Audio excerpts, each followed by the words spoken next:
Lucky Radhika को बचाने के लिए घोस्ट गेट पैराडाइज में पहुंच चुका था।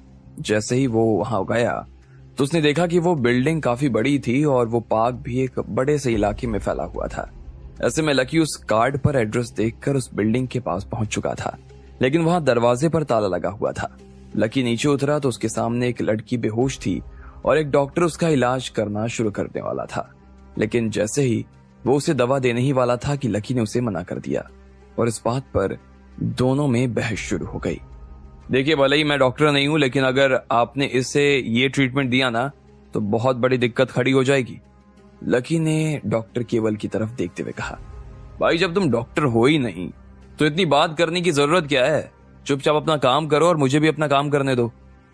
हाँ प्लीज साइड में आ जाओ, डॉक्टर साहब को उनका काम करने दो, वो संभाल लेंगे। मुकुट ने लकी की तरफ देखते हुए कहा। वो खुद लकी को यहाँ नहीं चाहता था, लेकिन लकी को उनकी बातों से कोई फर्क नहीं पड़ रहा था। वो उसका मजाक उड़ा रहे थे, लेकिन लकी को इस बात की कोई चिंता नहीं थी। वो तो बस उस लड़की के साथ में कुछ गलत नहीं होने देना चाहता था। वो मुकुट को भी समझाने की कोशिश कर रहा था, लेकिन मुकुट के पास में उसकी बात पर विश्वास करने की कोई वजह थी ही नहीं। लकी को समझ नहीं आ रहा था कि अब वो उस लड़की की जान कैसे बचाए। देखिए आप मेरी बात।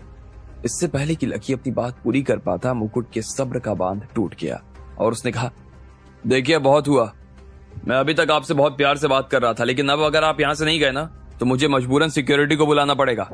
इसलिए अब आप जाओ और डॉक्टर केवल को परेशान मत करो।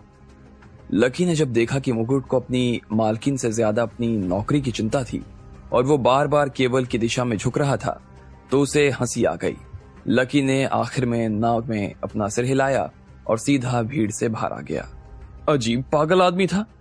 इतने में वहां खड़े हुए लोगों ने भी लकी की तरफ देखते हुए कहा, जवान उम्र में ही होता है ऐसा। जवान लोगों को लगता है कि उन्हें ही सब कुछ आता है और पूरी दुनिया बेवकूफ है। इतने में एक दूसरे आदमी ने कहा। केवल ने जैसे ही उस आदमी की दिशा में देखा तो वो शांत हो गया। फिर उसने एक गिलास में पानी लिया और वो टैबलेट उसमें घोल दी और धीरे धीरे उसने उसे उस लड़की के मुंह में उड़ेलना शुरू कर दिया। जैसे ही वो पानी उसके मुंह में गया तो उसके चेहरे का तनाव दूर होना शुरू हो गया। उसकी बाहें जो अभी तक तनी हुई नजर आ रही थी वो अब थोड़ी ढीली पड़ने लगी और साथ में उसका दर्द भी थोड़ा कम होने लगा।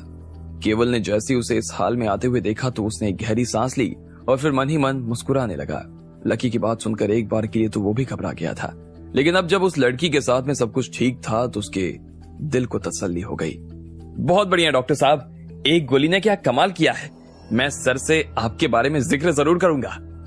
मुकुट ने इतने में केवल के पास आते हुए कहा।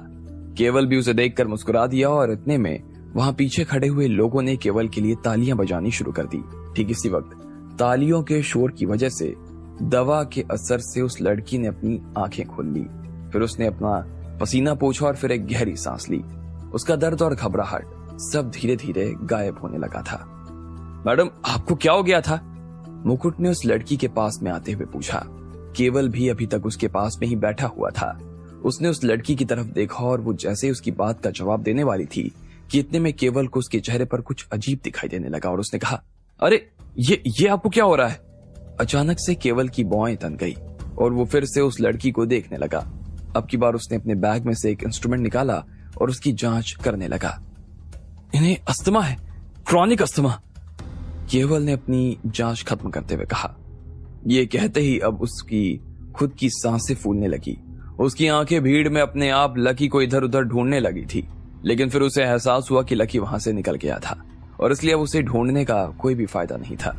अब वो जितना जल्दी उस लड़की को ठीक कर सकता था उतना उसके लिए अच्छा था। उधर जैसे ही बाकी लोगों को इस बात की खबर लगी तो उनके मुंह भी खुले के खुले रह गए।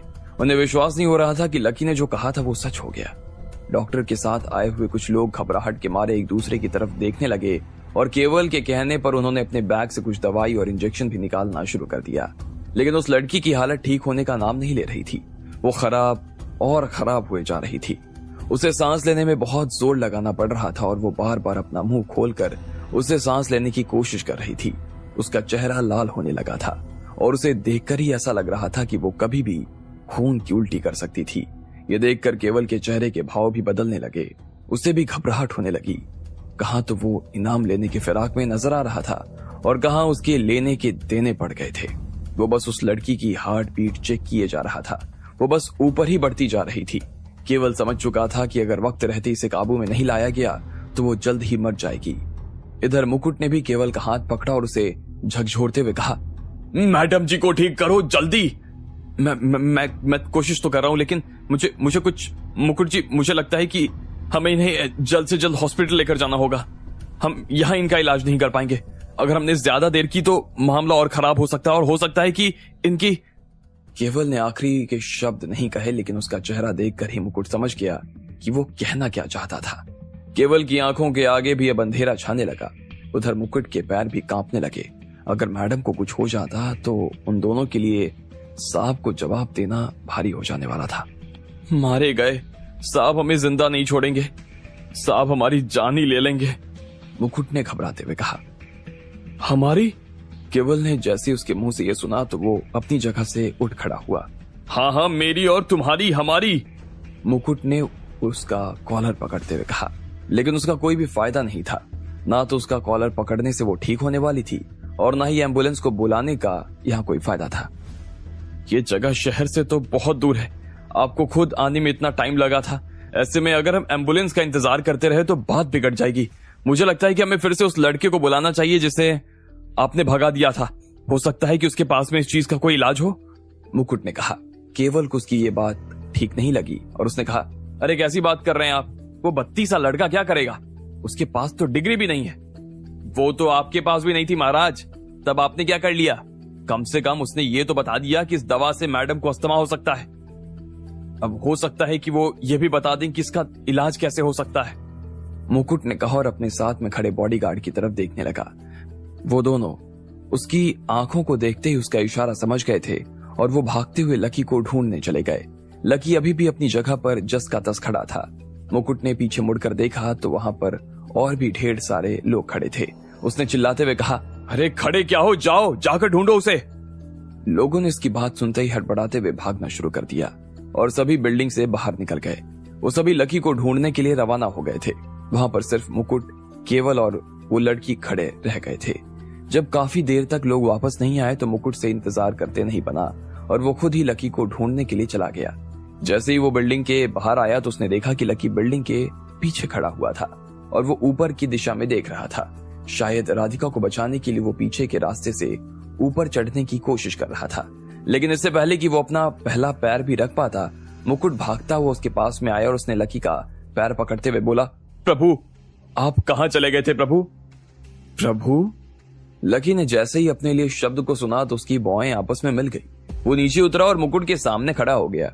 मुकुट भी उधर उसके पैरों में गिरा और बोला, प्रभु आप ठीक कह रहे थे, उस आदमी ने हमारी मैडम को गलत दवा दे दी और उसकी वजह से उन्हें अस्थमा हो गया है। प्रभु ऐसे में आप प्लीज हमारी मैडम को बचा लीजिए, उनका चेहरा पूरा लाल हो गया है।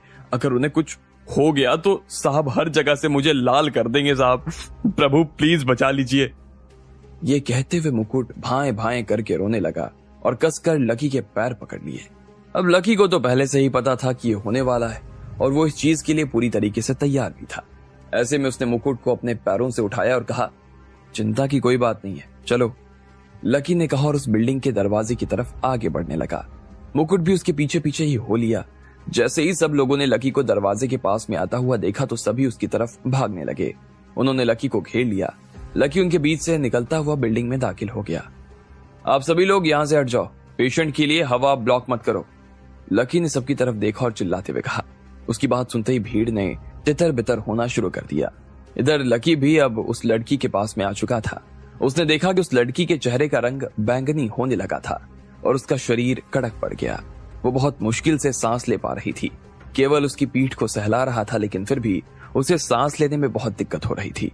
लकी ने उस लड़की को जल्दी से लेटा दिया और उसके पेट को दबाने लगा। वो उसे बार बार पंप किए जा रहा था।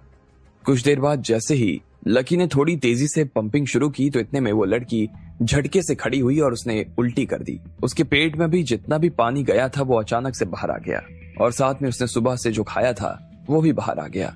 इतना सब कुछ बाहर आने के बाद में उस लड़की ने लंबी लंबी सांसें लेनी शुरू कर दी। वो बुरी तरीके से हाँफ रही थी, लेकिन अच्छी बात यह थी कि अब उसे सांस लेने में कोई दिक्कत नहीं हो रही थी। उसके चेहरे का रंग भी बैंगनी से बदलकर धीरे धीरे लाल होने लगा और फिर सामान्य हो गया। सब लोगों ने लकी को ये करते हुए देखा तो उन्हें लगा कि ये किसी चमत्कार से कम नहीं था। लकी सच में उनके लिए भगवान हो गया था। लकी ने उस लड़की की कलाई पकड़ी और उसकी पल्स चेक करने लगा। उसकी पल्स ठीक आ रही थी। लकी ने उसे कहा, अगर चाहो तो थोड़ा चल फिर सकती हो, इससे तुम्हें और आराम मिलेगा। उस लड़की ने हाँ में अपना सिर हिलाया और वहां पर थोड़ा चलने लगी। इतने में मुकुट उसके लिए पानी लाया और उसने लकी की तरफ देखना शुरू कर दिया। लकी ने उसे पानी पिलाने के लिए हाँ कर दी। केवल ये सब देखता ही रह गया। उसे ऐसा लग रहा था कि अब तक उसने जो भी पढ़ाई की थी वो सब बेकार थी। वो सिर्फ नाम का डॉक्टर था, लेकिन असली इलाज तो लकी ने ही किया था। अब आप चाहें तो इन्हें घर भी ले जा सकते हैं, ये बिल्कुल ठीक है, लकी ने मुकुट की तरफ देखते हुए कहा। इतनी जल्दी क्या? इतने में उस लड़की ने कहा और लकी की तरफ देखने लगी। अब आगे क्या होने वाला था? क्यों रुकना चाहती थी वो लड़की और वो लकी के साथ क्या करने वाली थी? आपको क्या लगता है, क्या होंगे इन सभी सवालों के जवाब? कमेंट बॉक्स में कमेंट करके हमें जरूर बताएं और सभी सवालों के जवाब को जानने के लिए सुनते रहिए इंस्टा मिलियनेयर सिर्फ पॉकेट एफएम पर।